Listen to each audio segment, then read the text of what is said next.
Welcome to the Outer Realm with Michelle DeRoche and Amelia Pisano. Airing live on the United Public Radio Network, 105.3 FM in New Orleans.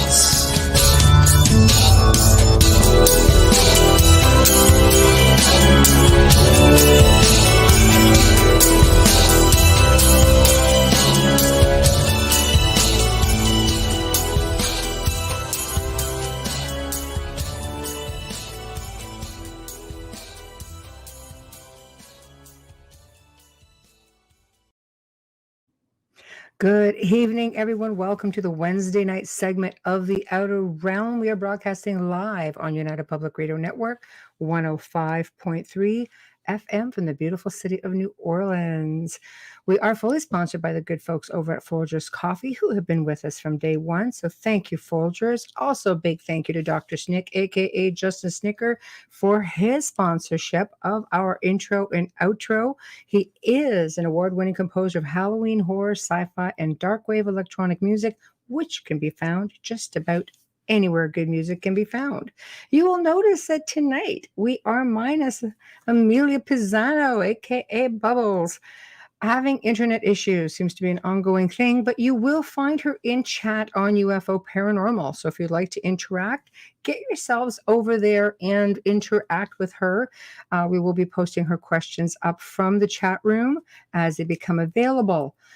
We do have 8 different platforms here for the chat, which of course is UFO Paranormal Radio. Of course, we've got International Public Radio. We've got numerous Facebook, News on the Flip Side, UFO Paranormal, Outer Realm, of course, Canada's Most Haunted, Joe Montaldo, UFO Undercover, UFO Paranormal. I think I said that one already. Anyway, we see them all here in chat. So please just go ahead and light her up. We'll get to you for sure. Tonight, we have a really special woman coming on. I just love what she does. Her name is Elly Molina. She's going to be discussing how she teaches parents and children to harness their intuition. Basically develop the intuition, harness skills such as remote viewing and telepathy, which is kind of cool, telekinesis, all that fun stuff. It just sounds kind of cool, but you think to yourself, God, kids are kind of young to be doing it, but apparently she says no, and she's going to be talking about that with us, which sounds pretty exciting. So chat room is already lighting up. Yeah, Bubbles in the house. There she is. So we've got Janie. We've got, Josh. Hi, Josh.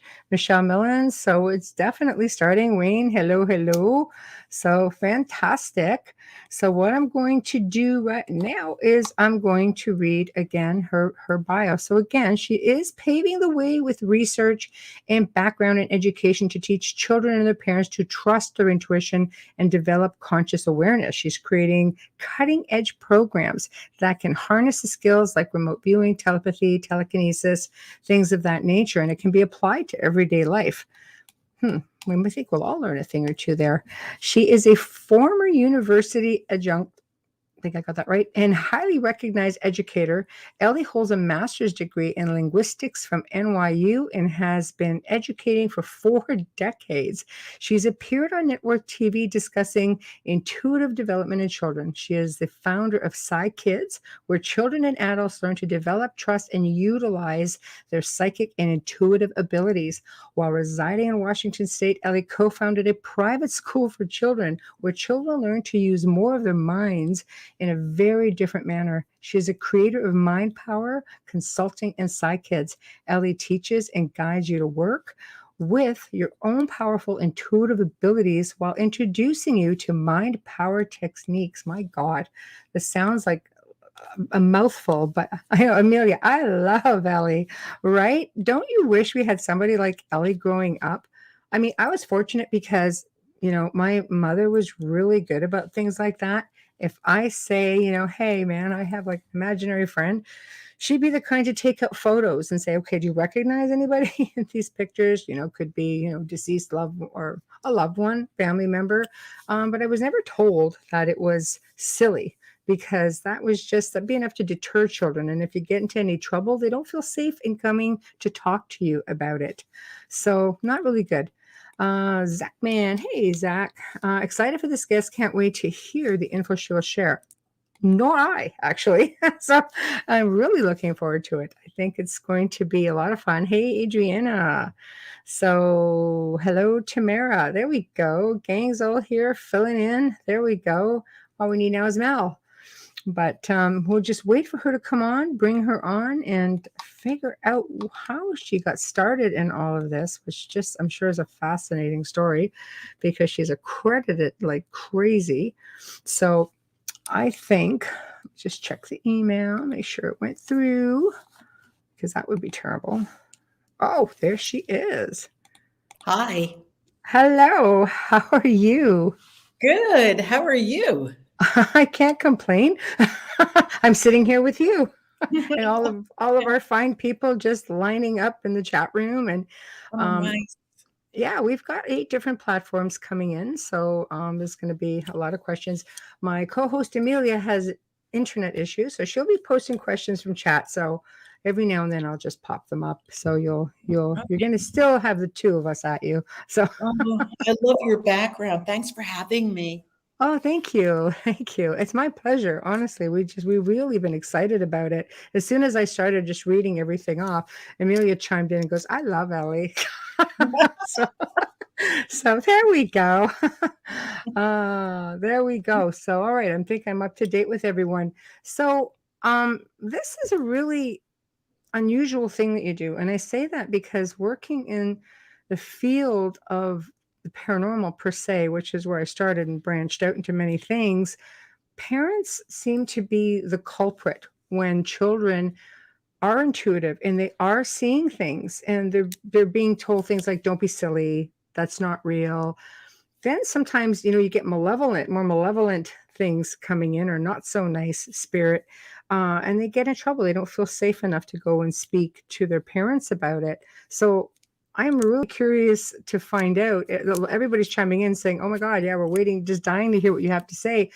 What put you on the path to this specific field? Because it's just amazing.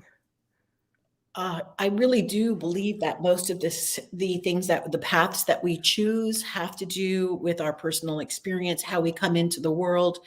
And when I was very young, I had very strange experiences. I recall the first experience around 4 years old.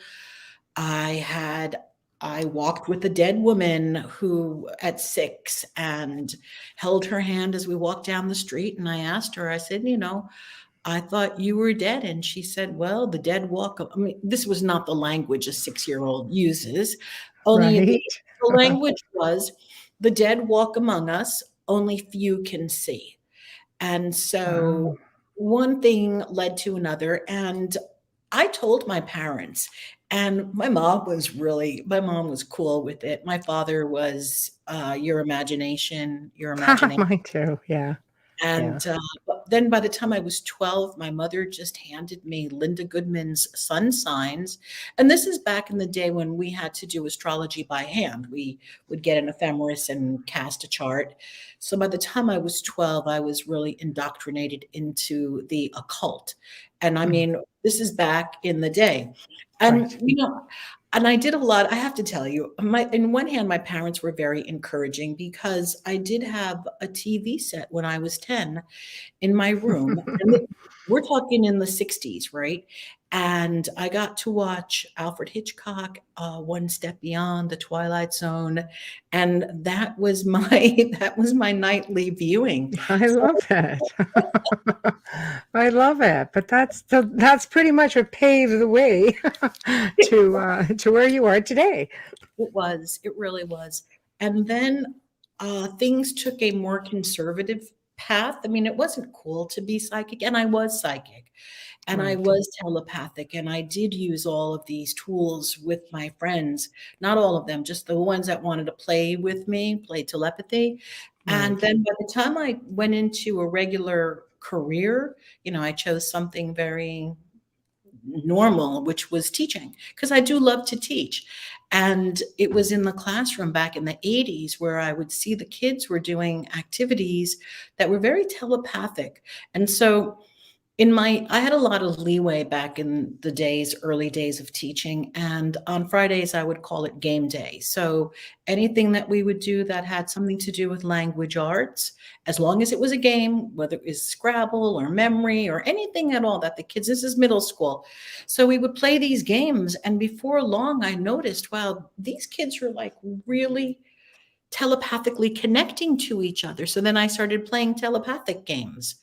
Right. And and that then it was always there. And then by 2000 and really by 2005, I think it was when The Secret came out. Now I was teaching in New York City. And at that time, then I said, okay, if The Secret is out, then I'm going to go do this in the classroom. And it was still very conservative. It was affirmations, law of attraction, all of this. And I had a very open administrator, and the kids were scoring really high on the language arts. And these are interesting things because we did English language assessments, and my class's scores came in really high. So it was one of those stand and deliver moments where, what are you doing in the classroom, Molina, with these kids? And I said, affirmations, we're doing these affirmations, and the test scores were high. And so she said, okay, you know what? We're going to give you the opportunity to do an enrichment program called The Power to Create. This is New York City, middle school. So I created a program, The Power to Create, and I took it one step beyond, meaning, okay, not only are we doing affirmations, but we're going to do remote viewing. We're going to do telepathy. We're really going to start to use our mind in a very different manner. And Michelle, that's where it all started, really. And how did the parents feel about that? Because I think my mom would have been cool with it because her side of the family is really intuitive. So was my father's. He just would never talk about it until I was much older. But was it well received? Because, I mean, a lot of parents are just like, oh, that's not a thing. You're being silly to think that you're seeing things. You just didn't talk about things like that back then. Right. It was like the family secret. Exactly. But by 2005, when I was doing it, the way that I was approaching remote viewing and telepathy, it was so scientific, basically. So that it was, I always like to bring in the neuroscience as much as possible into this, so that it's not in that space of like, oh, woo-woo. I mean, we know that so much of this can be explained scientifically now. And so that is where I went with it back there. And so the parents were okay. They were fine. As long as their kids were producing and getting better grades in school, it was okay. It was an enrichment program. So that's not. And the people that come to me, Michelle, they are the people and it was an enrichment program. So they had to ask for parental, they had to ask, they had to choose. So the people that come to me are really, they want the work. People who are not into this work, they're not going to come. They're not even going to look twice.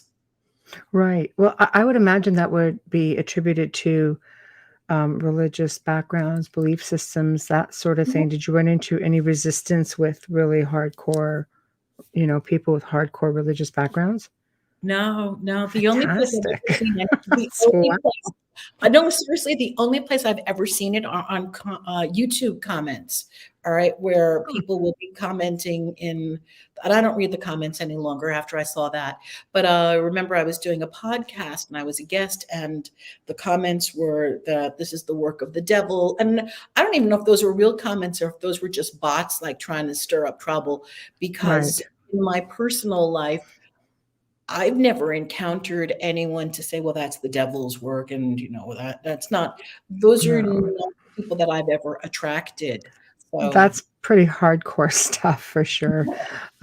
We have a question in chat. Here we go. I guess we should be explaining some of this for those who don't know. So what's telepathy or remote viewing? Maybe we can break down telepathy, remote viewing, and telekinesis. Okay. And just to get everybody on board. Right. So we have a common language. So we'll start with We'll start with remote viewing. Okay. Remote viewing does not require any psychic skills or intuition other than training. So anybody and everybody can do remote viewing. And remote viewing is being able to see over distance, time, and space without our actual eyesight.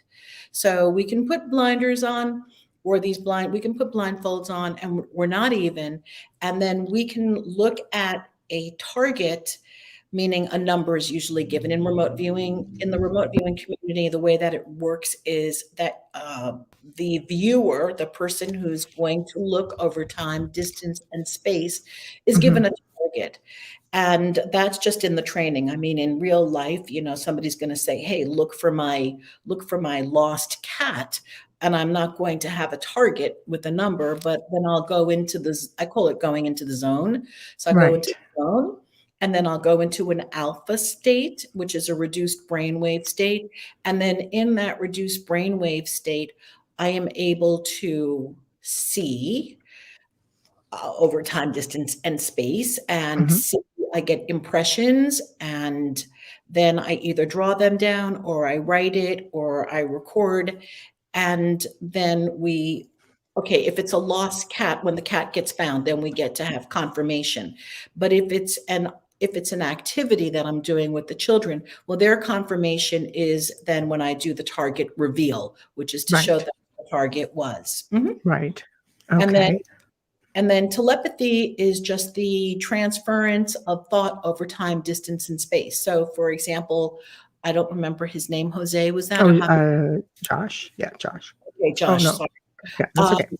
So when you are thinking about somebody and then they call you, or you're thinking about them and they call you like 25, 30 minutes later. So that was a telepathic connection. And most people are still going to the space of, oh, wow, that was so weird. Well, there's really nothing weird about it. That is how we are connecting with each other all the time. So it's not weird. You could be thinking about somebody and then an email from them pops up at that exact moment in your inbox. So that is telepathy. And then telekinesis is being able to move objects without touching your hands over time, over space, just over distance. And again, there are different forms of telekinesis. So, for example, spoon bending, you have to touch, unless you're Uri Geller. I don't know anyone who does not touch the spoon. And I mean, I think Uri touches the spoon and then it bends. But for the most part, what happens is we know that a spoon is very strong unless you picked up some really cheap spoon and you're cheating, and then that doesn't count. But with a spoon that is really thick, then when we go into a deeper alpha state, the spoon will bend. And then once it becomes malleable, it doesn't undo. You cannot undo it. So unless you force it. And so that would be telekinesis. There are other forms of telekinesis, like with the children that I worked with. Only 3 of them were able to move dominoes. Okay. And they would, the domino, it would just, it fell. It took time. It fell, a lot of practice. And then there are other people who do telekinesis with spirals. They can make spirals move. That all counts too.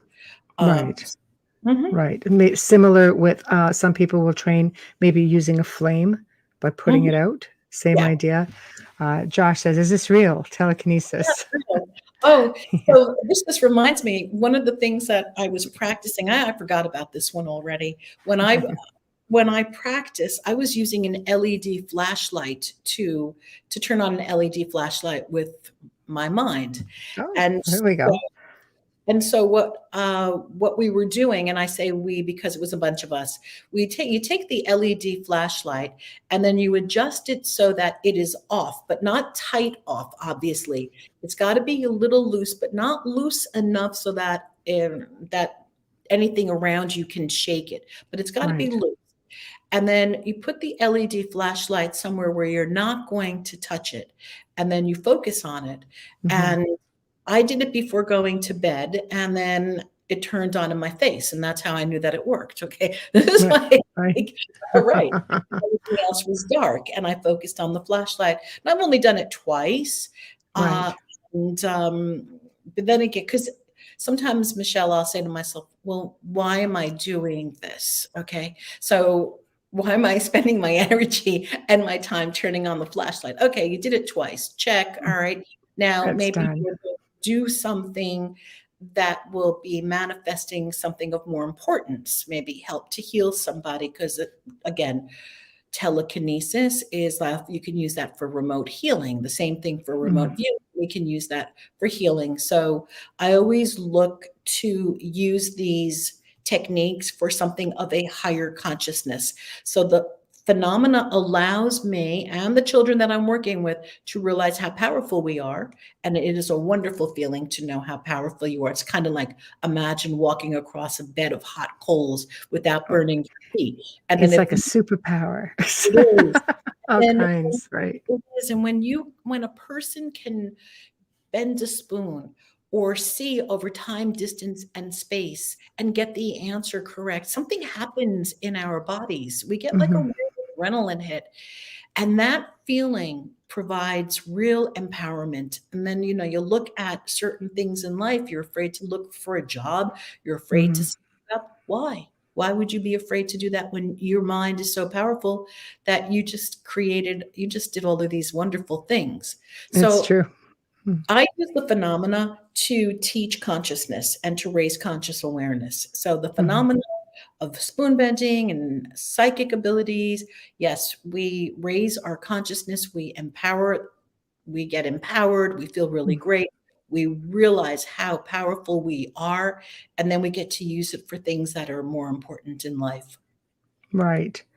Right. I love it. The remote viewing we're very familiar with, so that's awesome. Would you say remote viewing is out of body? I'll read off the questions for those who are actually just listening tonight and who aren't on YouTube. So, is it like an out of body experience? I guess he's asking. Yeah, it can be. Not necessarily, though. It Mhm. depends on the remote viewer. All right, it really can be. It can be an out of body experience where because there are remote viewers who have gone to the location out of body, Mhm. and so yes, it can be, but it doesn't have to be.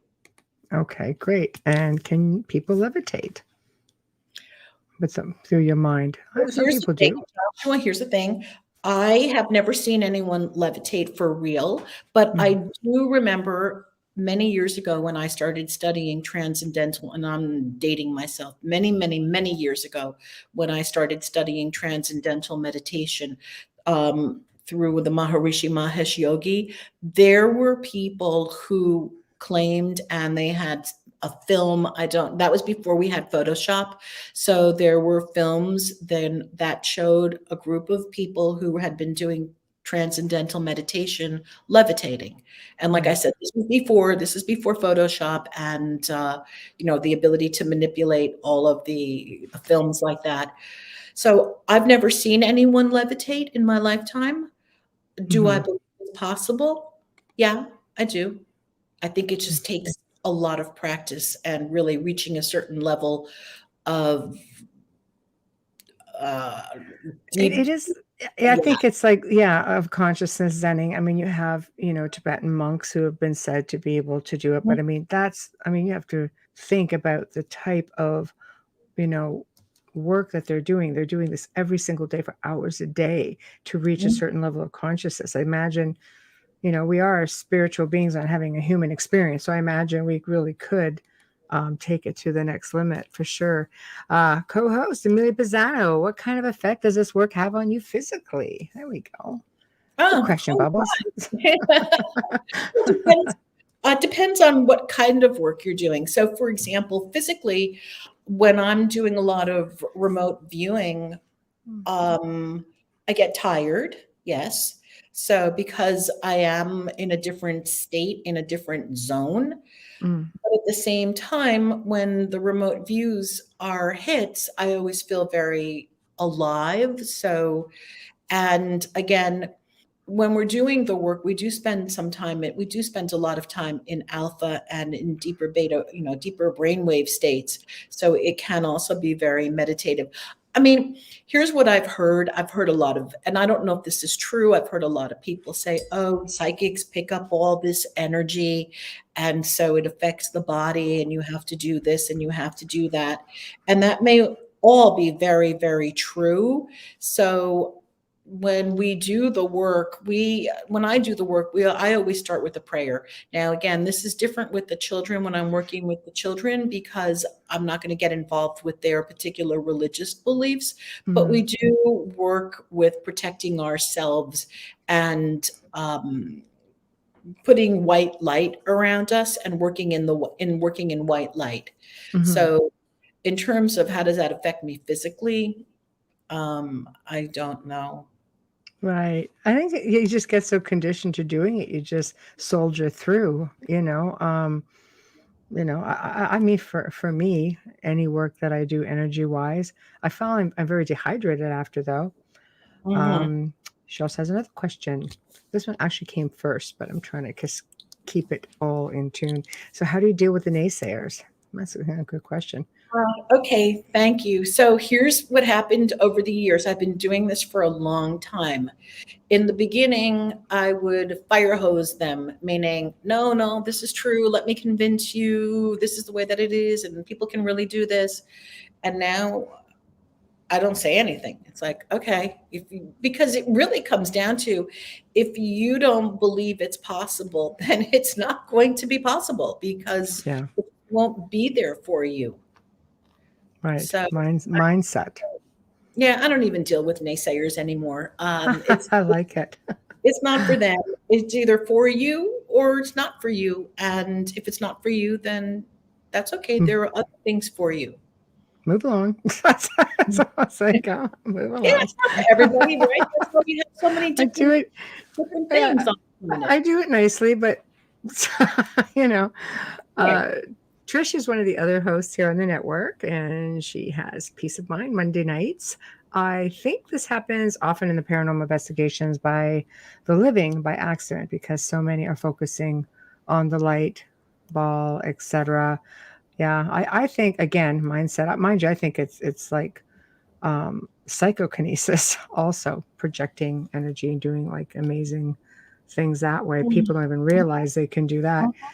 I always say it's easier for people to think there's something coming out of the woodwork at them than it is for them to actually believe that they're powerful enough to project their own energy and create all kinds of amazing things going on in their space. Can Josh, I tell a story about that really quickly? Yes, you may. When I was growing up, my best friend at that time was going through with her family, was going through a difficult time.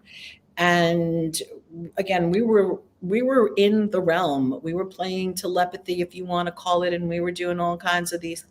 And when she would go into the kitchen, cupboards would open, and the refrigerator would open. Okay, of but all things, yeah, the cupboards would open, and her parents got freaked out, and then they did some investigating. I don't know who they contacted. I really don't remember. But I do remember my friend saying to me, my parents think it's all of my excess energy, and that the energy in my body is creating all of this, and that this is what happens when kids go into these teen years. And I said, okay, son, what do I know? As a kid, we were both kids. That sounds good to me, right? Oh, can you do that like at will? Sounds great. Let's just do it. Yeah. Right. Throw caution to the wind. Yeah. No, why not? Why not? I think kids are daring. I think, they take more chances than we as adults take. That's for darn sure. Okay, Joshua, has remote viewers, remote extraterrestrials? Some of them. Bases? Yeah, some of them have, yes. And again, there's a lot, it depends on the remote viewing community. So the remote viewing community, and I'm going to assume, Michelle, that you probably had some real cool remote viewers on, at some, right? Oh, absolutely. And One specifically. Yeah. So depends on the community and who's doing what. So the answer is yes. Okay. Right. I'm going to share something again, my own personal experience. I do psychic readings, and I don't know if that's part of my bio or not, but I do readings. Excellent. And there have been times where, I'll be doing a reading for someone and I'll see aliens. And then, I'll go in and I'll explain, this is what I'm seeing and this is the message that I'm getting. And now this is always a question that I ask myself, because I'm also very analytical.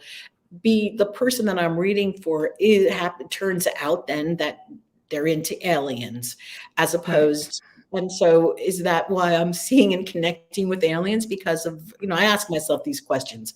I just Sure. give the You're information logical. Right. I am Yeah. logical. I am, and I'm analytical. And then there are Yes. other clients that I work with who are heavily, who have deep belief in angels, Yeah. and then I see angels. So it's an interesting experience. It is. And there's a huge belief that they're one and the same. Mm-hmm. That's right. That's You right. know, so it is really difficult to gauge. I really do think it goes with the belief of the individual. Amelia, how do you recharge? I sleep. Wine? Wine works well for me. No, I either sleep, right, or I go out into nature. I go for walks. I have to go Nature. for a walk. Grounding then, because Yes, I've you got. ground in nature, right? Yeah. Yes, Mhm. fantastic. Question. When I remote view, I am always drawn to one person. Why am I always drawn to this one person?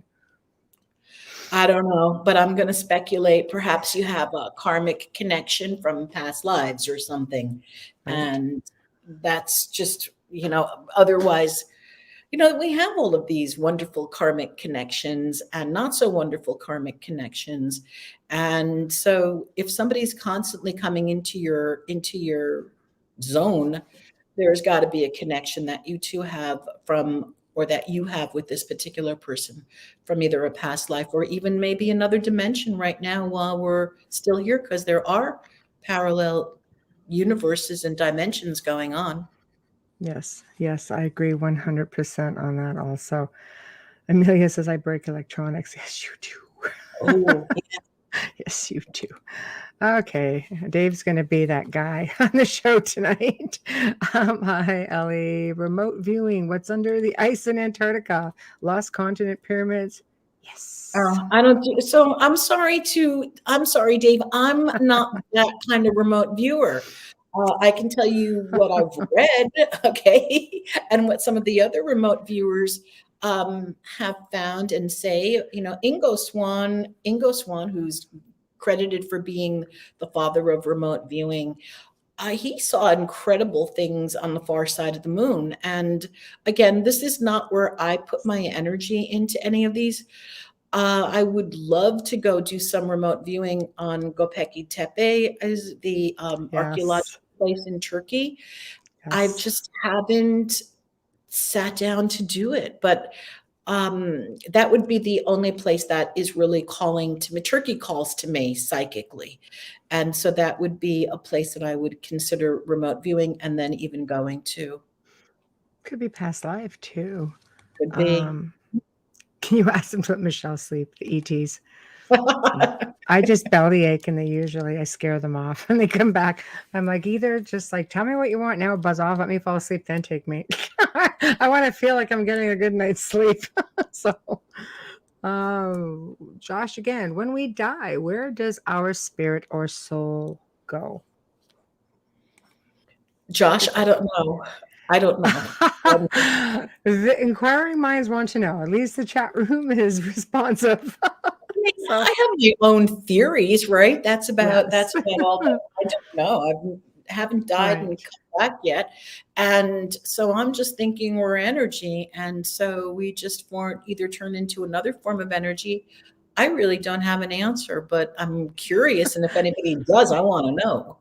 He says, at least you're honest. I love it. Exactly. It's a loaded question for sure. So let's get back then to working with children. Children tend to be natural psychics. People Mhm. say animals and children are natural psychics, and then some children will lose it if it's not Mhm, nurtured, and mhm. others will just excel. Right, Right. right. So Mhm. how do you know which ones that I mean, I'm sure there are tests you can do, but is there something that you can see in a child right off the bat and know, "Ooh, here's a loaded one that we have to nurture," as opposed to some that just resist it, they may fear it, you have to pull it out of them? Okay, so those are the children that I don't work with. All right. Right. So again, here's the thing. It's not that, it's just that the kids who come to me, they have to come at this point in the game, and even before I was teaching at a private school, they have to come because their parents want them to have it. So the parents have Right. to have some level of wanting it. Now, if the Right. child is resistant and they're only in the program, and when I'm doing a program or I have my aunt, they're only in there because the parent wants it. This is not going to work. So Right. it's the parent wants it more because the parent wants it, and then they want their child to be psychic. Not that the kid is psychic, right? But then they want their child to have developed all of these psychic skills and et cetera, Mhm. et cetera. And it's wonderful, but the child has to be a willing participant. It's kind of like dragging your kid to piano lessons, and then Play. Yeah. Right. and then the kid won't Yeah. play or the kid won't practice. But the best results are always when the children are open and the Mhm. parents say, hey, we want to do this with our children. And I work together with parents and kids, and the Right. kids are open, and then the results are just phenomenal. And then Mhm. getting the phenomenal results encourage the children, right? It's like you do well, you get good results, you feel empowered, you feel confident, you want to do it again. Right. And so that's really how it works. And for those children who um, don't want to do it at all, well, there's just so much resistance that there's no point. And then with Right. the children who come in who want to do it, but then they're afraid that they can't do it, then obviously we have conversations about that. Like I said, a lot of the work that I do is raising consciousness, raising awareness, Mhm. even teaching children really early about what it looks like to create these stories that we tell ourselves of limiting beliefs. And Mhm. so Mhm. there's a lot of emotional intelligence that goes into working in this realm. Mhm. Doesn't have to, but that's my take on it.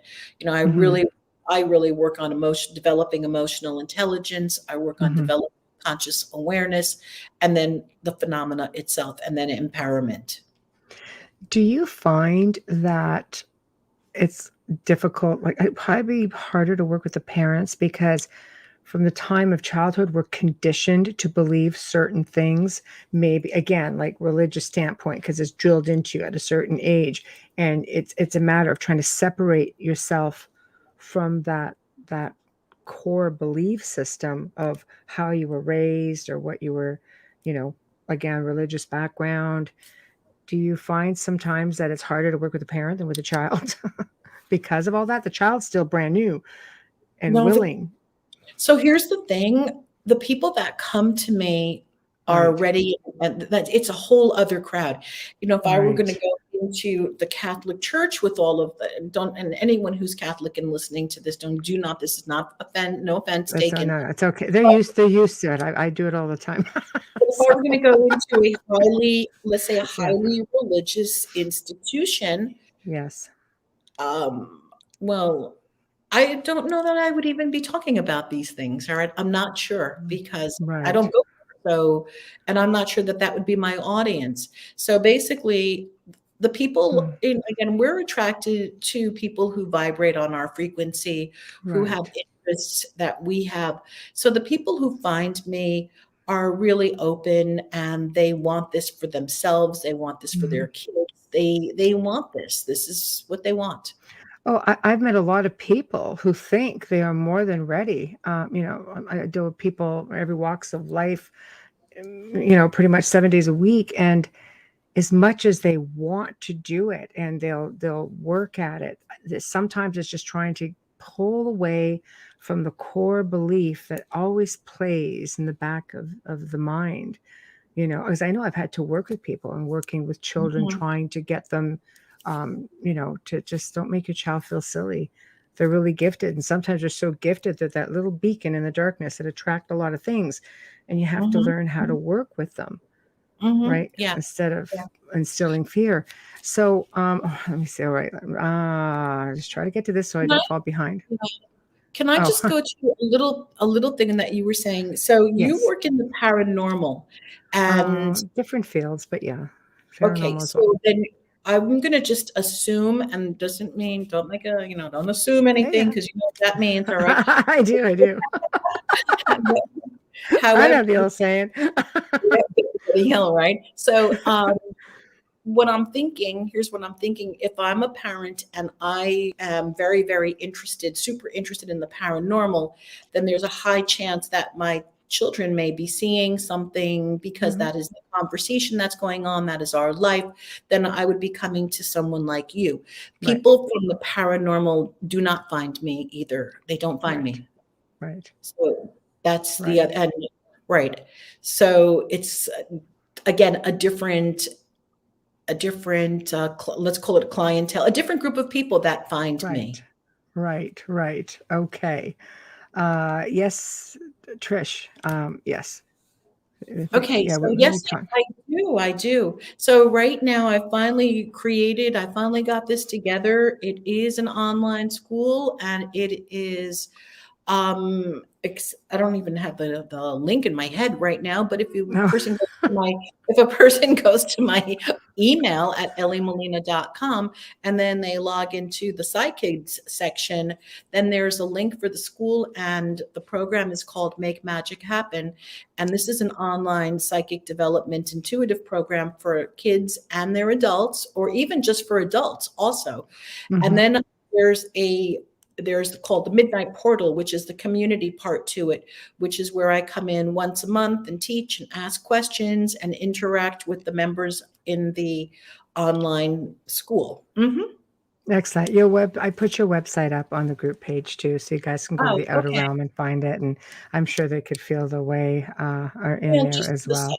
yeah, in the side kid section, and then to go click to make magic happen. Oh, and then there's a 16-page free guide that I created for anybody who wants to start working with their children to develop their intuitive abilities, and that's called What If. It's a 6 ways to make magic, to tap into your child's inner magic, and that's on the side kid section on the website also. Okay, that's fantastic. All right, just guys, find it on the Outer Realm. You know where to go. Um, so, what you say you teach them and you have lessons? Is that Mhm, something that you can share with us? So, obviously, you start from point A and you gradually hone in and harness those mhm, skills. mhm. Where do you typically start? Focus. Recognizing the abilities, or No, just see, anybody can do this. We all can do this. right, However, we need to be trained. All right, we need right? to be trained. And so where I start with kids as young as 3 years old. And Wow, now they that's don't fantastic. do, yeah, they have to progress, because if they don't, you have to have language to be able to describe what you're seeing. And Yes, as a of course. 3 year old, you're not going to be able to pick up. Most 3 year olds are not super artistic enough to be able to draw what they see. So, where I start with a 3 year old is in focus and concentration. And again, this is where I have really cool activities in that 16-page free guide that are accessible, and you can start at age 3. So, the first thing that I always work with is focus and concentration, because we are not taught. I don't know about you, but most people have never been taught how to focus and how to concentrate and how to move your awareness intentionally from one thing to another. So Mhm, people are always saying, "Oh, I multitask, and I this and you can't. The brain doesn't multitask, and mhm. it's not focused, and the awareness is not there." And so teachers, I know, like we were all guilty of this at some point in our lives, will say, well, why don't you just concentrate on that or focus on that? But does anybody really teach you how to focus? Does anybody teach you how to concentrate? So that's where I Right, start. And the right. first exercise that I do with the children and the adults is called tucking away your body. So what does that look like to tuck away your body? I have them sit with, I call it crisscross applesauce for children, Right. and then put their fingers in what I call the zoot position. Those are the three, because then, when I used to do this in physical realm, we Mhm. would take I would take my fingers and I would kind of go like zoot, zoot, zoot, zoot, zoot, zoot, because we were still allowed to touch people back then. Right. And so kids would love that. And we would call it, put your fingers in the zoot position. It made it happy. It made it relaxed. It was fun. Crisscross applesauce. And then we stare at an object. So if we had a fake candle and we're in a group of here, we start staring at a fake candle. And the idea is to start to sit quietly, tuck away your body for about, well, you try it for a minute to 2 minutes. Imagine a Mhm. 3-year-old. And then comes the conversation. Well, what did that feel like? We're not moving. We're not itching and scratching and fidgeting. We are absolutely sitting still. And the beauty is that, again, think about the Tibetan monks and all of the monks and the yogis. The Mhm. longer that a human can sit still without moving their body, the experiences become transcendental. And so it's in this zone that I teach children how to tuck away their body to begin consciousness. And so then it becomes a transferable skill, because now you can sit, you have control over your body. If you have control over your body, you have control over your emotions. And this begins the beginning of emotional intelligence. And Mhm. so the lessons start to build up on this. And Mhm. then we go from there, we start moving into seeing over time, distance, and space, again, with remote viewing. And it's all tied into meditating. Not, I wouldn't call it meditating. For adults, it's meditation, all right, because Right. we got to get into alpha through meditating. But for Right. children, it's actually just sitting still. Right. Right. All righty. Trish, wow, thank you. My daughter would get in trouble in school from the time she was in kindergarten for moving things with her mind and such. Teachers would call me, hold conferences, that she was a disruption to class. I would imagine that Mm, that happens a lot, right? So that's again where you come in to help them focus all of that energy so they're not so, I guess how do you if they have to go to a regular school, do you right. work with yeah, No, I didn't. I taught private school and I have my own programs, and no one's ever called me in to work with kids that were moving objects with their mind. I did work with autistic, and I will come circle around and ask this question. I think yes. it's not Well, really a well, question. yeah, she's making a comment, yeah. I will talk about that in a second. However, I was going into schools, and well, one particular school, and I worked with an integrated classroom where there were autistic and children with a attention deficit ADHD, Mhm, and we would do this work there, and the results were amazing. But no one's ever called me in to say, "Hey, Ellie, can you come in and work with these kids because they're moving objects with their minds and they can't control their abilities." mhm. um, I'd be curious, Trish, to learn what Trish was able to do in order to help her child. Yeah, Trish, chime in. Yeah, it is difficult, because you have a private school, you're in a certain area, you have these kids who do have to exist in a regular curriculum, regular school, dealing with I hate to say regular people because we're all exceptional in our Mhm, own unique ways, but not everyone has an understanding of how to deal with children with these amazing abilities. mhm. Yeah, absolutely. And it's not even, and look, I don't want to trash education. However, it's not even, it's just so many educators are not even conscious of how to go about speaking appropriately to children, right? So, or I agree with you. so I there's agree a with you. lot of that, and I spend a lot of time working with kids with language and thought. That Mhm, again creates reality. The words that we speak matter, and so there's again that raising of consciousness, and so mhm, are word, like in my book, for example, Children Who Know How to Know. And there's an entire chapter devoted to language and thought and words to use, words to lose, why Mhm. language is important, why language creates our reality. And so I would teach this. This is part of what I teach the children also, even in the online program. Mhm. And Mhm. unfortunately, there's still a really large percentile of the population in Western culture that doesn't believe that our thoughts create our reality and that what comes out of our mouths matters. So, Right. mm, Yeah, it is really difficult. She says, unfortunately, it only caused her to have self-esteem issues, so she suppresses it more at school by default, I believe. yeah, I can imagine. So, Trish, that'd be interesting to have her really participate in a program where she can thrive. Like really to use these abilities to hone them so that she can use Mhm. them. They're fabulous.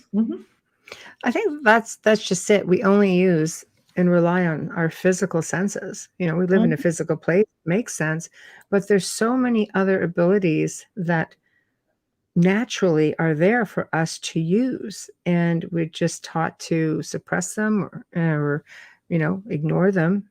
Mhm. Definitely suppress, but use them. So okay, a whole other conversation going on in there. So okay, so please continue. So you're working with these belief system. What is your hope? At the end of all this, you're teaching them to use their minds and these incredible Mhm. abilities in a world that's is just so difficult. Do you think that the world is evolving to the point where these really gifted children can exist comfortably and continue being functional? So I have to laugh. My son said, I have three sons and they're adults. And my oldest son said to me the other day, we were celebrating my grandson's third birthday, and it was his first birthday party ever because of COVID. So Right. we were at the birthday party and I was doing my thing. And then my son said to me later on, he goes, you live in utopia, where the Oh, things. okay. Right. And I said, I know, I do. My world is very utopian. And my hope is that we begin culturally to really come to terms with learning how to deal with our human potentials, and that we have unlimited human potential. We are capable of incredible things, that Mhm. when we start to learn this at an early age and that we become confident and we can use this, we can circumvent a whole lot of problems. Do I think that this will happen during my lifetime? I'm just going to keep working at it, okay? And not that much has changed since I began this work, but yet a lot Mhm. has been changing lately. I'm going to say I started this work back in the 80s, and when I first started this work in the 80s, I mean, I was like from another planet. The only thing that I had going for me was Stranger in a Strange Land, and I believed that Robert Heinlein knew what he was talking about and that it wasn't science. And Right. that was my, it's like, okay, this is all real, and he's Mhm. hiding in a book, but all of this is real. And Right. we're going to be able to move objects and hold our breath, and we're going to be able to do all of these things, and we're going to be able to disappear in the fourth dimension. And I um, just really continued on with this belief all my life. And Right. so do I believe all these things and more are possible? Absolutely. And it's just a matter of us having conversations around it and learning how to do it and being open to learning how to do this. Mhm.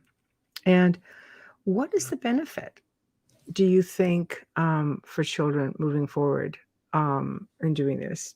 Well, M I you think know, I'm more just gonna functional adults in society? oh, absolutely. Compassionate adults? Oh, absolutely. But let's talk Right. about adults first for a moment, okay? Because Oh, that's where it please. starts. So, Yes. so Yes. one of the things when adults have these abilities, or like we're not.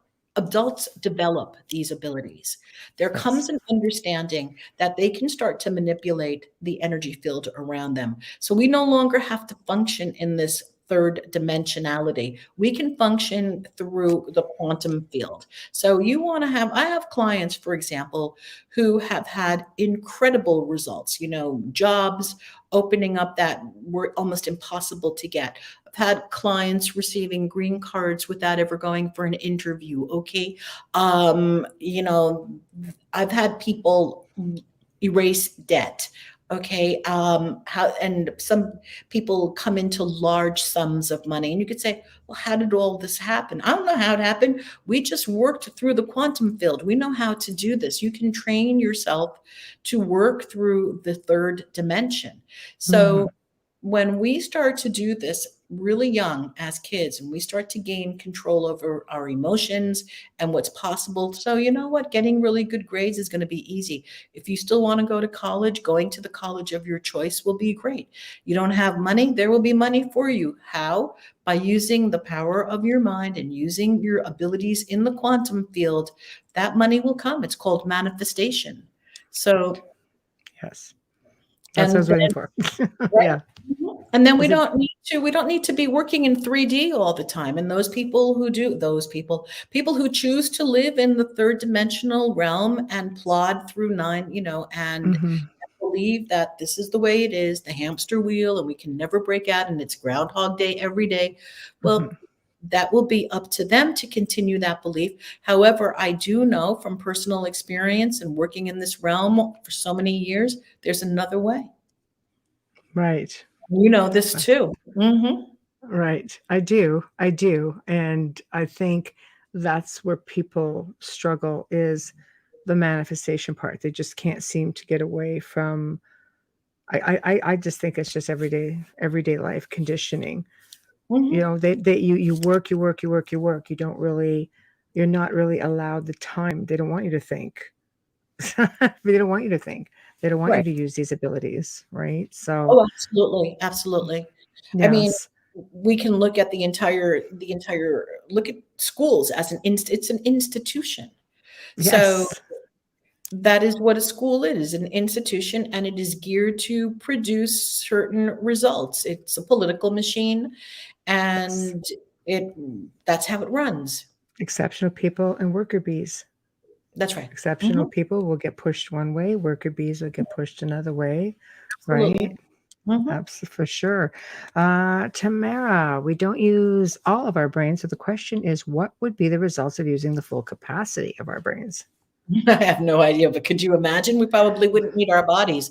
No, it's true. Just evolve into probably we hit 6 or 70 at that point. Well, and do you remember I don't know if you've ever read Tamara, Masters of the Far East? It's a 6-volume book. It's about these masters in the Far East who they leave their bodies. They have out of body experiences. They travel telepathically. They do teleportation, and supposedly the book is real. It's also not real, but people have said that these experiences in the book were based on true accounts. However, the Mhm. author had to hide this, so he created a fictional account. But if you ever read Masters of the Far East, some of these, this is what's possible if we start using more of our minds in a different way. Mhm. There we go. Amelia, have you ever communicated with another remote viewer while at the same location? Have I ever communicated with a I'll leave it remote? up for you. There, if you can see it. Well, I'm not quite sure I understand. Okay, so I just did a remote view. I'm part of an experimental group right now, and there are a few of us, and we're participating in remote views. And so the target did an outbounder experiment, which is where he went to a location at a certain time, a certain date, and we were then to remote view where he went, Right. and we had incredible accuracy and hits. So is that communicating with him?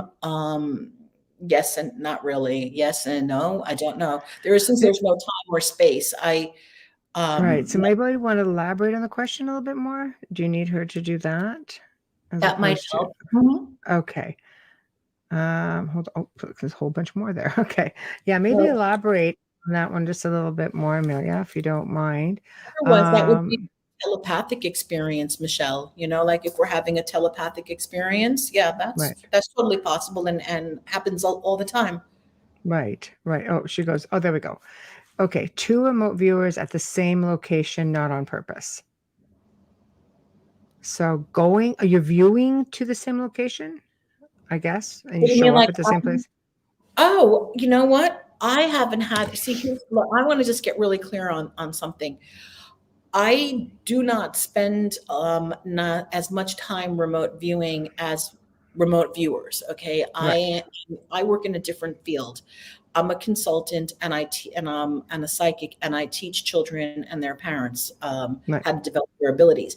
Now, I have an entire community that I'm associated with that are remote viewers, and yes, they have seen each other at the same location, not on purpose, and Right. they've reported these experiences back. Yes, Right. it's Okay. very Got that. cool. Mhm. Yeah. Got that one. Okay.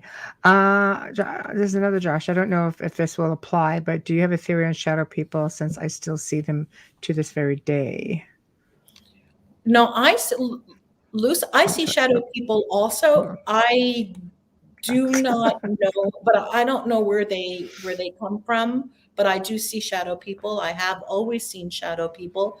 Right. And the only thing that I've noticed, Luce, this is my personal experience, is that when I'm more stressed, I see shadow people than when I'm not stressed. I That's don't know. interesting.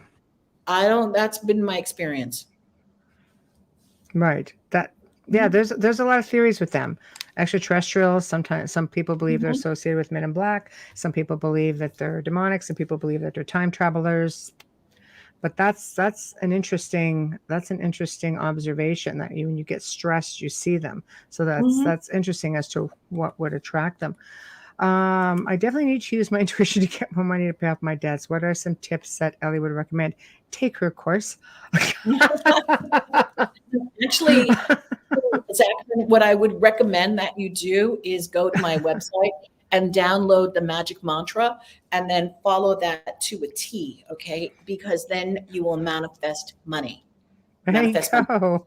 And Zach, can I make a pitch on my podcast Yes, of on course. Of March course. 20 on March 23rd? My guest is Mark Houghton, and Mark is a multiple lottery winner and game winner. So he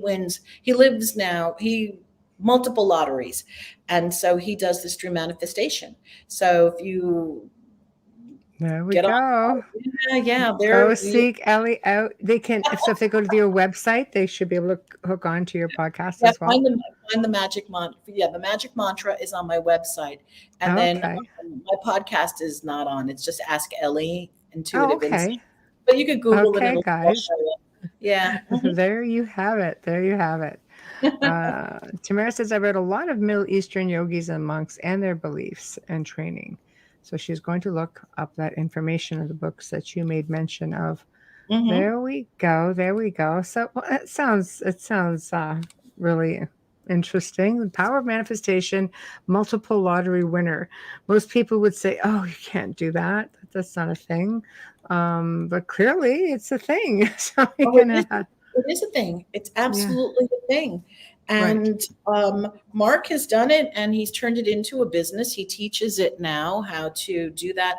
And the ones that I work with, have manifested incredible amounts of money through them just using the magic mantra. And it's a belief. It's a belief. right, right. Um, Zach, okay, when you hold want to on. work on your beliefs, okay? That's what I always say. Mindset. Whatever. Put it out there. Mm-hmm. and believe it. It's kind of like the old thing that your parents used to tell you: say what you mean what you say, follow through, that sort of thing. Believe it.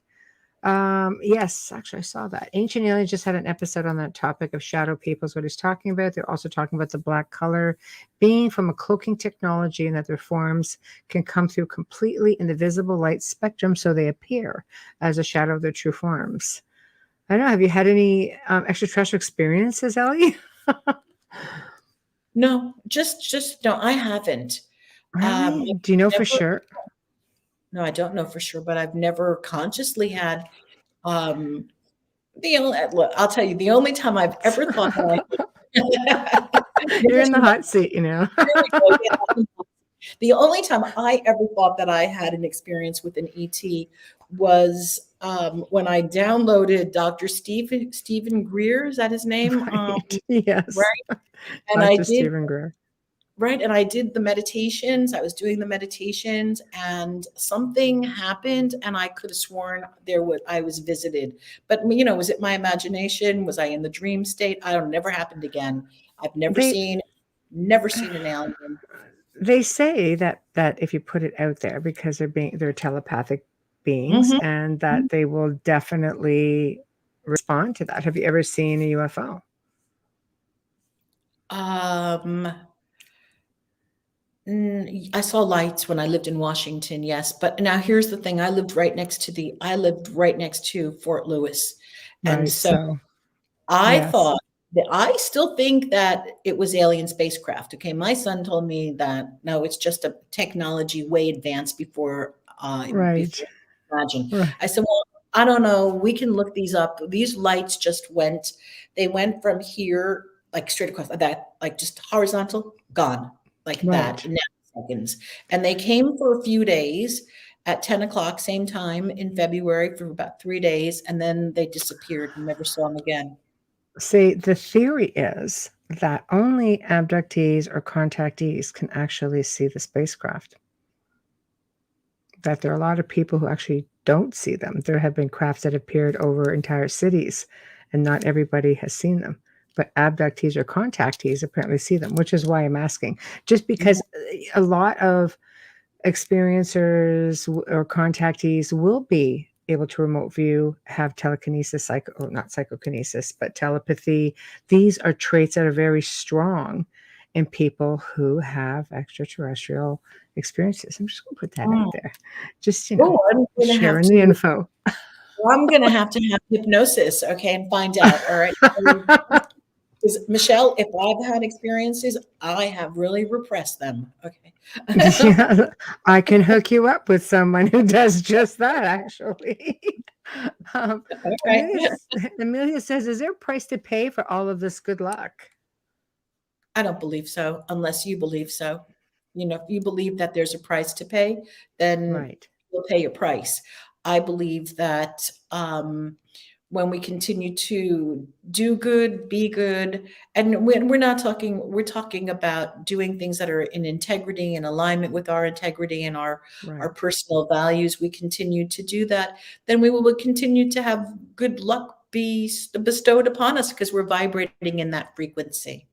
right, right. I agree with you on that also. Okay, where are we? Dave says they have to be within your frequency range to see them. Well, that's an interesting theory as well. Mhm. Maybe. Hard to say. There are people from all walks of life who are seeing things. This is why I don't look up at the sky. Heard too many horror stories from Joe. Joe is our producer, owner of the network, and he's also the owner of the largest abductee contactee site in the world of documented cases that have over 80,000 people. Right. So, Mhm. yeah, Mhm. so Mhm. he's got some stories to tell for sure. So, um, okay, so now we can get ourselves back on track. So, learning how, like, children learning to connect to one another with all of these abilities, do you find that it affects their ability to be connected, to make connections with other people? Like, let's say the parents just, I think it is learned. Do believe it can be learned by anybody, but I Mhm. believe children are naturals. And some of those children will they'll carry it through their lifetimes. I know natural remote viewers compared to remote viewers who have been taught to do it or tapped back in is what I like to say. Mhm. Some people just never lose it at all. They just go, full throttle. Um, do you feel that they have a better ability to connect? Oh, absolutely, if they choose to use it. So it's interesting that you ask because I presented at the International Remote Viewers Conference this last September, Right. and I spoke about following up with 5 of they're young adults now, they're in their 20s, Mm-hmm. mid to late 20s, and they were kids when I was teaching them. They grew up with this belief, Wow. and, um they're in regular professions, okay? You know what I mean? Like they're not in extraordinary professions or anything. But one of the Mm-hmm. things they do, they're very conscious. They're highly consciously aware. Mm-hmm. So there's one of them's a chiropractor, another one Wow. is I mean, they're in typical fields, all right? It's not like, oh, you compare them to other kids. Yeah, some of them went to college, some didn't go to college, some have businesses, some don't. One's a trader, definitely uses his remote viewing and intuitive abilities to make trades, chose to do this full time. So it's interesting because either, you're going to use it, you're going to lose it, but it's still there. It's still there. Right. And Right. so it's a way of life. Okay. So if you have, I like to look at it as trusting your manifestation abilities. Right. So that you really know, hey, and I'm a powerful manifester. And I know that what I want, I can get. And I know that I can go for things. And some people don't even ever have to manifest to get Mm. these abilities. They're raised this way and they're really fabulous manifestors.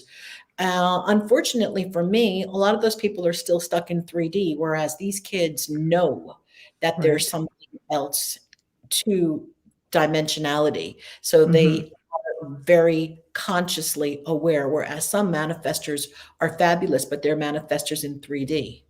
Right. Yeah, I can see that. Some people just being able to have the ability, you almost have to be careful what you're thinking, Hmm. because you can manifest some like pretty terrible things, especially if you're angry. Sometimes it's just with a thought.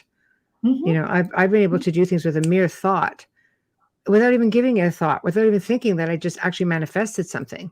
Hmm. And then you find out somewhere down the road, it's like, oh, there's something here, in this situation. I'm like, gosh, did I do that?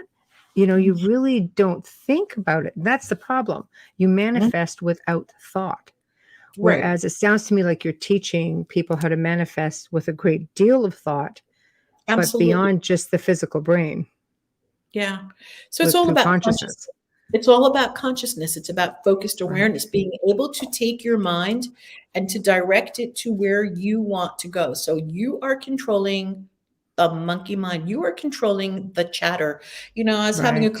conversation with my son the other day, and he said, "Do you know that people don't know that there's inner chatter?"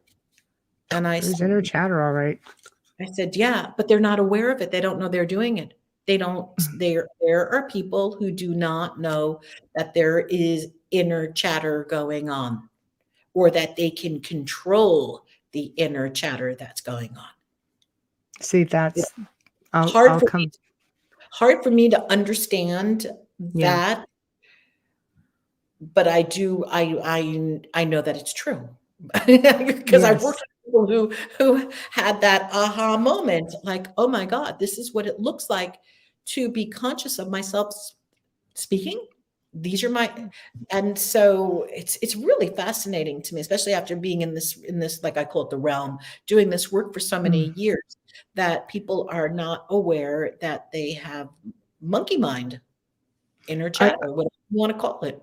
I completely I completely agree with that. I remember being on a case at one point and somebody was recording, speaking with the client, and my daughter wasn't well. In my mind, I kept saying, "Oh, we just got to get home to," I said my daughter's name. And when it was played back and reversed, you could hear my voice, which I never said out loud at any time, come up on the recorder. Mhm, mhm. Oh yeah. And it's the only time it's ever happened to me. It's the only time I've ever heard of such a thing happening. I mean, personally, I'm sure they're out there, but for me, it was just like one of those aha moments. It was like, oh my gosh. Anyway, getting back, Amelia says, I appreciate you saying it's a way of life because for some, it's very difficult to turn off. And natural remote viewers are often called daydreamers as children. All kids daydream. So Yeah. all children daydream, and we do it. We daydream too, except Yes. that then children are taught not to daydream any longer. Isn't it sad? I think that's very sad. Very sad. Meditation cures the monkey mind. It does. I Meditation, agree. absolutely. And Amelia, white noise helps with inner chatter. I Yeah. believe so. How about hearing things dimensionally? Because sometimes, you hear things. Like for me, I could hear things, and I know I get this from a lot of people, where you're hearing conversations, you're hearing old music, you're hearing things that sound like radio broadcasting. Maybe you're picking up on airwaves, not necessarily within your space, but maybe in your space in a different dimension. What about that? Talking about the inner. No, I mean, Okay, fair I enough. just Fair enough. I know that. No, I know that it exists. I mean, but Yes. I don't have an answer as to what it is. Look, again, that gets back into my personal belief, which Right. is that there are way more things than you and I can see, and there is stuff happening between, and even in my own home right now, between Right. myself and the computer, there is a world of possibility going on in there. So yeah, it's interesting because this morning I walked into my bedroom and I smelled my mother. Oh, And she's deceased. She's passed on a few years ago. And it was like, right. there's nothing in my room that Mhm. belongs to her. So Right. it's not like, oh, I got all her clothes hanging in my closet. And so I smell my mother. And it was like, Right. and I have said this to my son so many times. And then when my son came to visit me, he walked into the apartment and he walked into the kitchen and he said to me, I smell grandma. And I said, I said, like, I'm not the only one. Thank you. Grandma? No. Nobody wants to be that guy. That everybody else telling this, or is it just me losing my mind? But Oh my gosh. I can't explain that, Michelle. But it's Right. it's not unusual that all of a sudden I know that other people have these experiences also that we can, hear or Mhm. smell and feel the presence of someone else. Yeah. Right. Right. I have to do a very quick station ID and Mhm, sponsor ID. For those of mhm, you just tuning in, you are listening to The Outer Realm, and our special guest tonight is Elly Molina, and she is talking about how she teaches parents and children basically to develop their intuition and hone in on abilities such as telepathy, remote viewing, telekinesis. Yes, there is such a thing. And maybe even manifesting a buck or two. Um, so we are broadcasting live on the International Public Radio, United Public Radio Network, 105.3 FM from the beautiful city of New Orleans.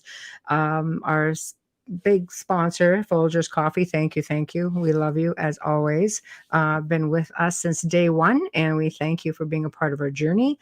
Also, Dr. Snick, aka Justin Snicker, an award-winning composer for our intro and our outro. So if you are just tuning in, please head on over to UFO Paranormal Radio YouTube, and don't just subscribe, become a member. Find out where all the good stuff is being hidden, and eventually everything will end up there. So in the meantime, welcome back. So here we go. Another question, Amelia. Is this coincidence? Do you believe in coincidence? No, I don't believe in coincidence. I Same. think, yeah, I don't believe in it. It's all frequency, and you want to call it meant to be, but I don't believe there's any coincidence. Yeah, I agree with that also. Frequency vibrations. It's energy. We're all energy. Everything has a frequency and a vibration. I completely agree, as does Tamara, apparently. When you raise your vibration, it's like opening a new radio station, and you'll hear things when the frequency is just right. Absolutely. Absolutely. To the commenter, Bob. I see. Yes, she's talking to Tamara. I guess there's a whole other friggin' show going on just in the chat room. So, my gosh. Okay, so basically, let's continue on from there. You're working and you're molding these minds, and you're helping them to develop into fine young adults who are basically manifesting their dreams. And I guess you're working them into a 5-dimensional, 6-dimensional reality, or Learning how to work learning how to live in a third dimension and still manifesting whatever you want, so that you can live. I don't really have words for these things, quite honestly, but I look at it like this. I like to think back in terms of 2008, just because that was such an important year. In 2008, there were many people who unfortunately had a very, very difficult time. And then there were people who knew how to work this time by being in another, you want to call it another dimension? I call it another dimension. And then okay. not only did really well, they thrived totally unaffected by any of what was happening.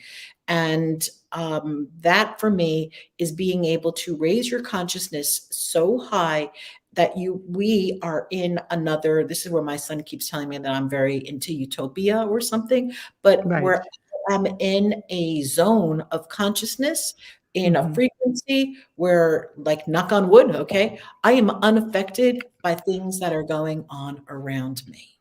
Mm-hmm. And Right. I'm not the only one in this zone, because I got friends and I have clients. I have We're all friends. zoning in the same place, right? I've got friends. I got clients. I have people Right. that are in the Right. same zone with me. Yes, and then we Right. go step into third dimensionality. And Mm-hmm. like, whoa. Hmm. Right. Right. I have to give it a shot. Okay. What was another one I was looking at? Luke made a good point. All right. Here we go. Let's go back to Luke's comment. I manifest a thought about someone getting hurt because they hurt me. They didn't make it. Okay. And this is what Amelia was. I guess that was what we brought that up. That's what you were doing. Amelia, I'm lost. Yeah, I'm still beaten up by that. Oh, I see. Oh, so you manifested ill intent and that person didn't make it. Okay. Okay. I get it. I get it. I'm just trying to catch up with the other show that's in the chat room. So, okay. So where was I now? I'm just sitting here getting myself lost. Okay. There we go. You're welcome, Amelia. Okay, so then the power of manifestation, obviously you're never too old to be able to come in and take your courses. Oh You God, no. offer Yeah. oh, So the program it's an online course, and it's just okay. like it's done in your home by yourself at any, and you could be any. I have women my age who are doing this program, because I created it in such a way that it is so easy to understand, that it's Mm-hmm. not complicated. It's for children if they want to do it. It's for the parents with the kids, and it's for us, because we want to do this also. We want to be able Mm-hmm. to review. And it's such an easy, simple, non-threatening way to do it. Mm-hmm. And it's self it's self-paced. So you go through the exercises on your own. It's audio, it's visual. And Mm-hmm. then once a month I come in and I do a lesson with anybody who comes into the group. Again, it's voluntary. It's Right. not school where you have to show up. But if you're interested in the topic, then you come in to the Midnight Portal and you participate. And there's a free membership, one month free membership for anybody who goes to my site and goes into the Midnight Portal. You have access for a month. You can join the call coming up on the 23rd, which is all going to be about the magic of manifestation. So anybody Mm-hmm. looking for, oh, let me find out how to make some money to manifest, well, that's going to be happening. And so Right. And, and then, taught remote viewing. We did a remote viewing. I did a remote viewing class with a Mhm. remote viewer. So there's ongoing support in the portal for the students who come in to do the class and the Right. parents and the children. Mhm. Right, right. So you can Yeah. come in with your child. This might be good for Trish to Mhm. try, maybe to come in with her daughter and to, Right. Mhm. like Absolutely. a parent and a child. So let's talk a little bit about alpha state. Children come in naturally in alpha state. Yeah. And it's a slower brainwave state, and we reach alpha by meditating. And children will stay in alpha up until puberty. And then when puberty starts to happen, that's when they go into beta, Mm-hmm. and then they're going to have to go and meditate also. So in order to get back into alpha. But one of the advantages is that when children are taught how to do this, again, think about it like in terms of um, NLP, neuro linguistic programming. So you need an anchor. So you could just Mm-hmm. have an anchor. And so it could be really quick where, I could say to a kid, okay, put your fingers together and drop into the zone. And Mm-hmm. then because of the programming, the brain, the way it all works, the kid can do that and they can have access to that. But I want to tell a story that has, Please. okay. Yeah. So I was doing an online psychic development course for adults, and we were in the middle of doing a remote view. And so because it was online, I put up just a picture of a manila envelope. And the task was I had everybody drop into alpha through a meditation. We did a group meditation. Everybody was in alpha. And on the screen was an image of a manila envelope. And then it was time to come out of the alpha state and start to draw what the participants saw or imagined to be in the manila envelope. Okay, now it was an image. So, lady's drawing something, and her 5-year-old kid does a walk by, and he says to her, "What are you doing?" And she goes, "Oh, I'm looking in that envelope. I'm seeing what's in the envelope." And he sits down and he goes, "Oh, that's easy."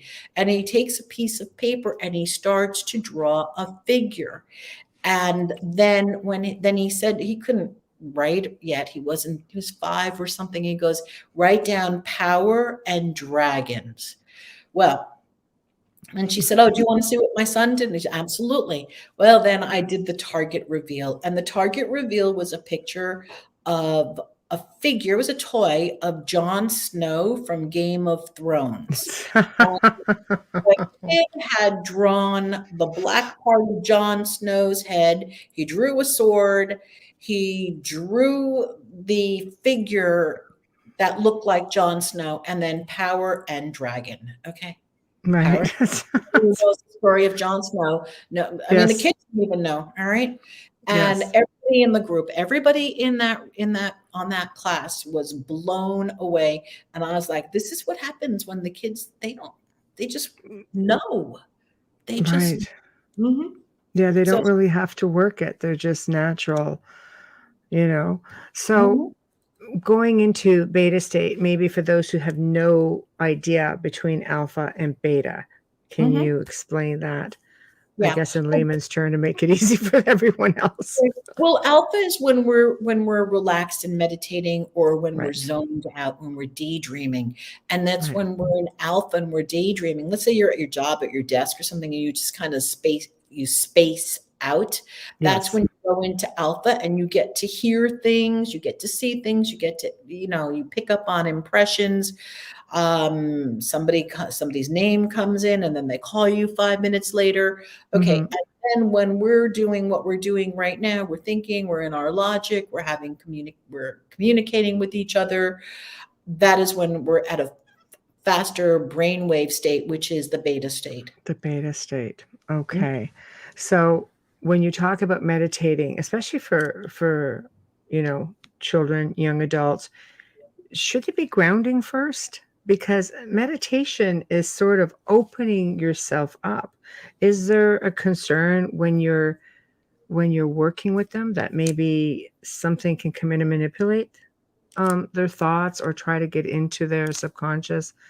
Or is that just more of an adult thing because we spend so much time in beta? I don't know. We don't really, we don't go there. So Right. we go to, for example, if we're going to be doing, we go to tasks. If we go to, let's say we're working we're doing a project together. So we want to Hmm. remote you to heal. We want Right. to remote you to help. Sure, we say, I call it saying a prayer, putting yourself in white light, protecting yourself and grounding yourself. Yes, we do that. Um, and then again, now here's just my question, and I don't have an answer for this, but Hmm. if people have a very strong sense or belief in demons, again, what we focus on, we attract. So Hmm. if one has a very strong sense of demons and evil spirits, well, then there's a really high likelihood, in my opinion, that you're going to be pulling in from that realm. I do not Right. work in that realm, so I don't pull in from that realm. Right. And I I'm love not that. frightened by pulling in from that realm because they're not allowed into my realm. Right. No, I love that. Again, it just comes down to mindset. You just set your boundaries. It's the way it is. You just Mhm. stick to it. So, how do you work with people who are, let's say, you're telepathic, you're hearing things? Mhm. How do you differentiate what your mind's voice is as opposed to your Oh, elevated? yeah. Okay, so this is again, do I have words for this? Not really, Michelle. But for Okay. example, I go into the dark. So I no longer, I used to read for people like one on one like this. I would look at a person and read and do that. And that was back in the day. I used to be a California psychic, and Right. we have pseudonyms when we work for California psychics. And so when I worked for California Psychics, that was really where I'm going to call it, that was where the big training came, because those calls come in and we have nothing to go by other than the sound of a person's voice. If that's even an indication, which it is, you can, and you know a lot about a person just from the sound of their voice. But that was really, for me, that was on the ground training, about, because like I said, those calls would come in, there'd be like a moment to maybe clear myself quickly, wash my hands or something, and then have that next call come in. So it was during that time, during those years that I worked for California Psychics, that I realized I work better, I call it in the zone and in the dark, in the seeing. So what that looks like is when I'm doing a reading, I will not look at anybody. I go into the dark, and I'll, if somebody's here, I put my head down. I prefer not to have, like if I'm working with a client, I prefer not to have the computer screen on, and Hmm. to just go into the dark. I turn off the camera, and I will, we talk, we can record. I'll come back and look at you later. But while I'm going into the work, I go into the dark. And there is, uh, don't have words for this, because it is so clear that it is not me talking, because there are things that I say that I would never, ever even, like, I Hmm. wouldn't even think of this in a million years. Like, it wouldn't enter my Right. mind. I don't know the client. So why Right. would I be telling them about people that they know, Hmm. circumstances, using free? I don't know this. Hmm. But what about for that newbie who you're trying to teach?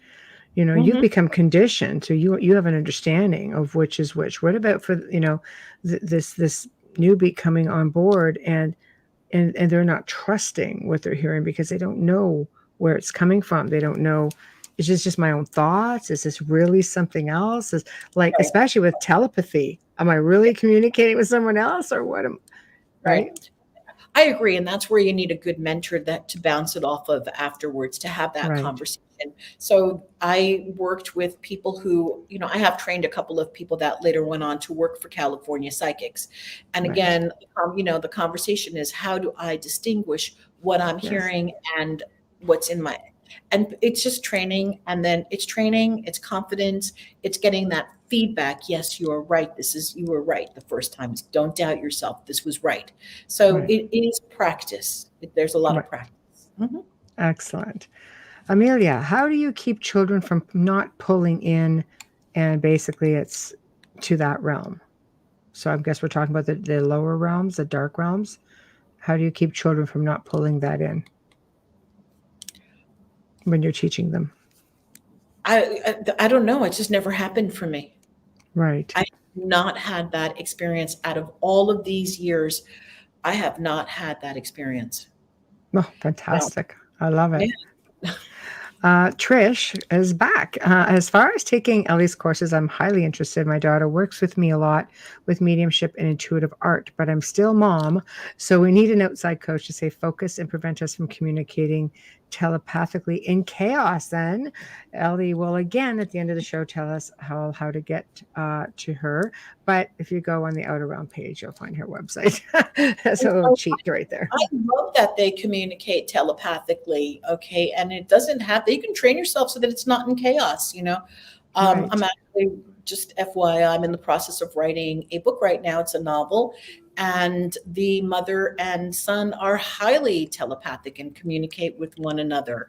And yeah, it's fabulous when you can do it and you're both in consent with each other so that you're not stepping into somebody's thoughts that they don't want you to be in. But it's fabulous when you really get to that deep connection that you are telepathically, intentionally connecting. Trish, it's beautiful.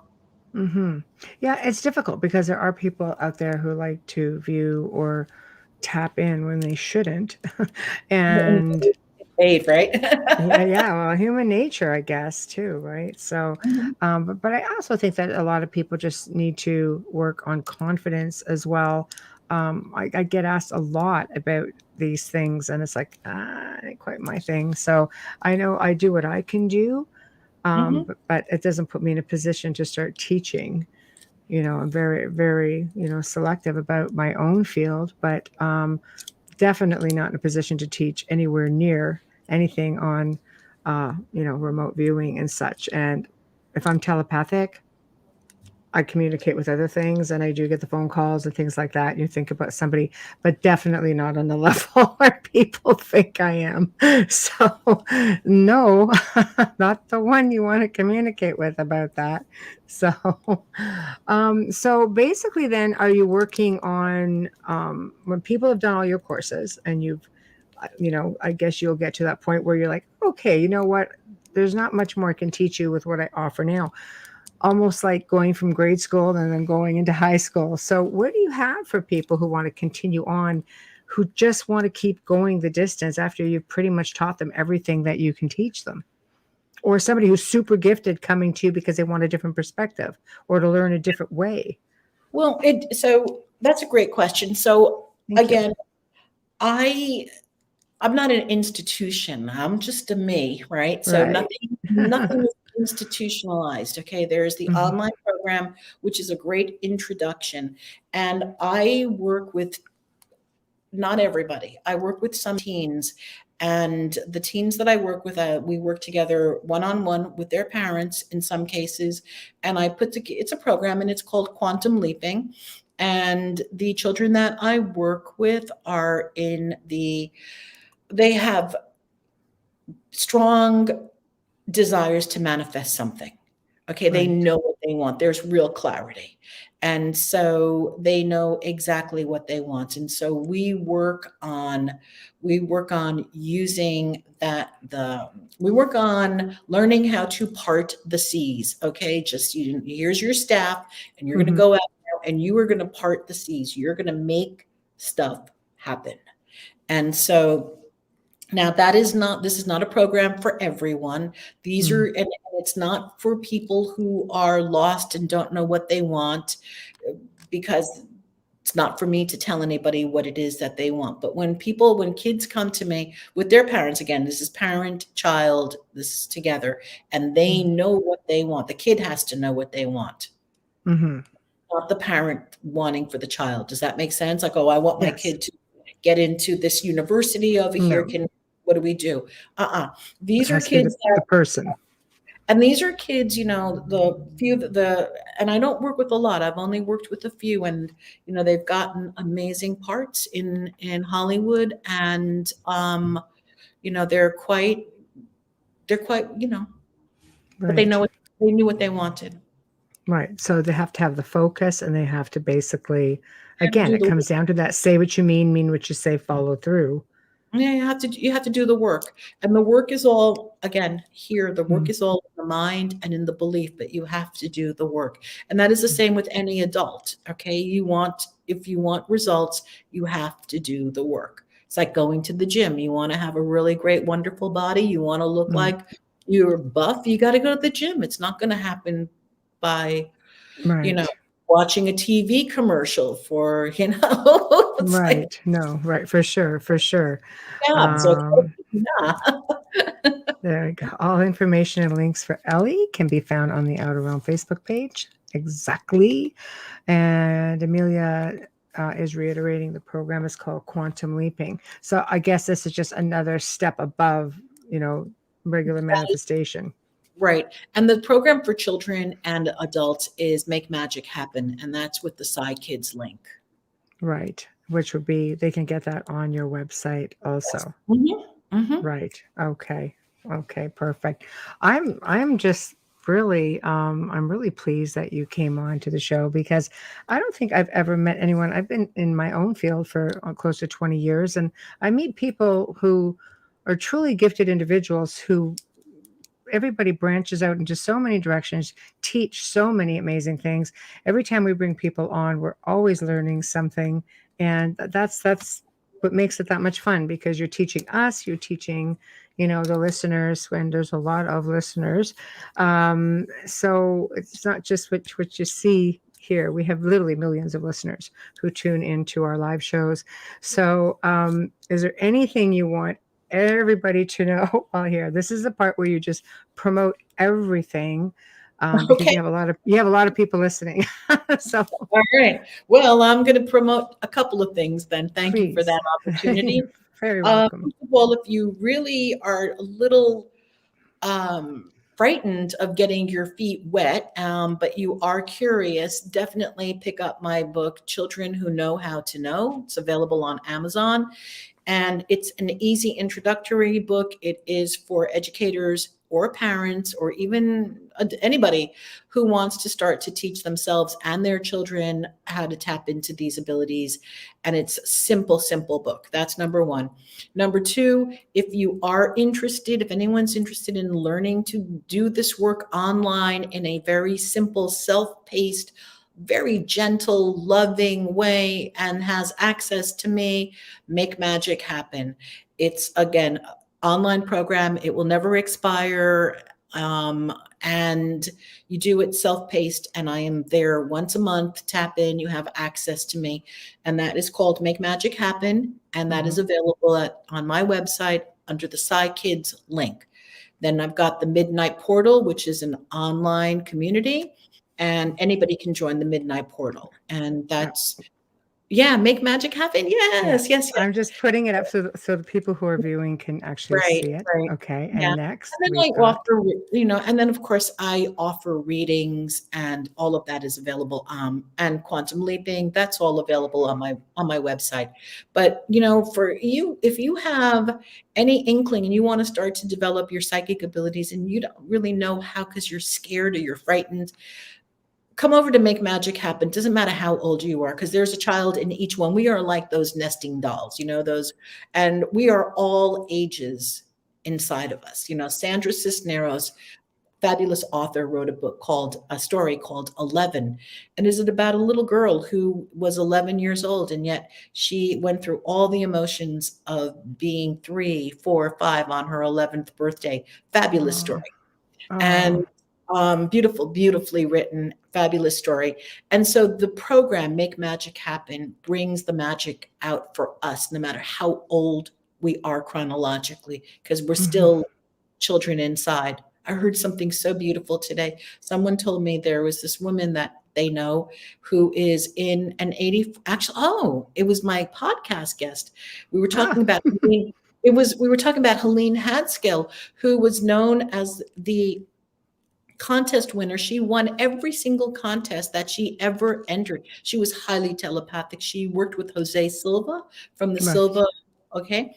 And Helene was an 84, she was a 25-year-old woman trapped in an 84-year-old body. Oh, wow. Yeah, and Wow. that was Helene's energy. And so, Wow. getting back, so circling back to make magic Yeah. happen, we can be any age chronologically and do this and make magic happen for ourselves and those around us. Right. I love it. I love it. So, okay. Well, thank you. Whenever you get your next book out, I think I would love to have you come back on and Oh, talk Michelle, about that. I can't wait to finish writing this book. It's in the works. And It can I sounds talk about, exciting. can I just share one thing? Do we still have Of time? anything you want. Oh, Yeah, we've got time. Yeah. so one of my main characters, I met a guy online who looks like my main character, and it just like freaked me out. And it was like, okay, this person is now going to be the, I'm not, it was just someone that I met randomly. Okay, but you know what? That was inspiration enough for me to like really get back into the book. Okay, and say, God, there are That's no crazy. coincidences, So how does, Right. when my friend said to me, how do you know he looks like your character? I said, I created my character. I know what he looks like. This guy looks like my character. Yeah, I know what they're saying. I know what they're thinking. I know what they look like. I love it. I don't think So people fun. understand that about authors. Mhm. They already have it all worked out, right? Yeah, So yeah, I mhm, love it. yeah. But The book, thank you so yeah, much you're so for welcome. joining us tonight. Thank you for having me. Thank you, thank you, thank you. Mhm. Oh, it's my pleasure. It's my pleasure. Thank you. And I'll be in touch. I'm going to email you after the show and let you know what the numbers All were right. like. All right. Okay. Awesome. Okay. Okay. Thank you. Ciao. Thank you. Bye-bye. Wow, Bye. that was a lot of fun, guys. I just love her. She's just a breath of fresh air, and she's just what an amazing thing that she does for people. And aside from the whole manifestation thing, I'm sure there's a lot of thankful people out there, but just working with children that are often misunderstood, to me, I think is a gift in itself, because you know, working with families who end up, again, on the flip side, in a bad situation, um, and even adults who end up in a bad situations because they're not meditating properly, or they're not connecting properly. I think this is something that a lot of people can benefit from. But of course, we have come to the end of another fantastic segment on the show, and I'm really hoping you guys all enjoy this. I know I certainly did. It was nice to have Amelia manning the fort in the chat room. Big thank you to Elly Molina for tuning in. Huge thank you to Folgers Coffee, who sponsor us tonight and every night. Big thank you to Justin Snicker, aka Dr. Snick, for the intro and the outro. Please remember to stop by, subscribe, and get a membership. UFO Paranormal Radio on YouTube. Head over to the Outer Realm, show us some love, give us a like. Amelia really does a great job with the page. And if you'd like to contact us, only at the outer realm contact at gmail.com, the outer realm contact at gmail.com. We are booking well into the end of May, into June now. So there is a bit of a wait if you're looking to get on the show, or you're trying to maybe request having someone come on the show. Tomorrow night brings another really amazing guest for the very first time, Dr. Mary Helen Hensley, who's going to be discussing her near-death experience after a car accident, along with reconnecting to her life's purpose and her journey to healing. This week has basically just been about really enlightening topics. So I'm really hoping that you guys will tune in for that. I know you guys are going to love it. So thank you all for joining us, and we'll see you tomorrow night, hopefully.